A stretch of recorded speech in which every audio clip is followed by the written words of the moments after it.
రాష్ట్ర వ్యాప్తంగా AIDS day అవగాహన కార్యక్రమాలు ఘనంగా జరిగాయి. అనకాపల్లి జిల్లాలో వ్యాధిపై అవగాహన కల్పిస్తూ వైద్య ఆరోగ్య శాఖ ఆధ్వర్యంలో ర్యాలీ నిర్వహించారు. వ్యాధి సోకిన బాధితులకు ప్రభుత్వం తరపున ఉచితంగా మందులు అందజేస్తున్నామని వైద్యులు తెలిపారు. ప్రపంచ ఎయిడ్స్ దినం సందర్భంగా నంద్యాలలో అవగాహన ర్యాలీ నిర్వహించారు.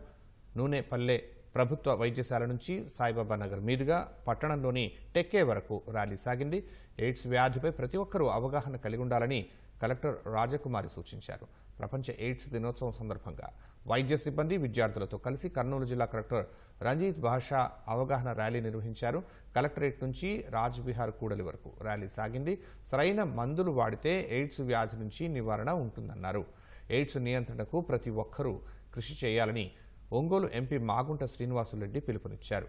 ప్రపంచ ఎయిడ్స్ దినోత్సవాన్ని పురస్కరించుకుని పట్టణంలో వైద్య సిబ్బంది విద్యార్థులతో కలిసి భారీ అవగాహన ర్యాలీ నిర్వహించారు. కలెక్టర్ కార్యాలయం నుంచి నెల్లూరు బస్టాండ్, రత్నమహల్ సెంటర్ మీదుగా అంబేద్కర్ భవన్ వరకు ర్యాలీ సాగింది.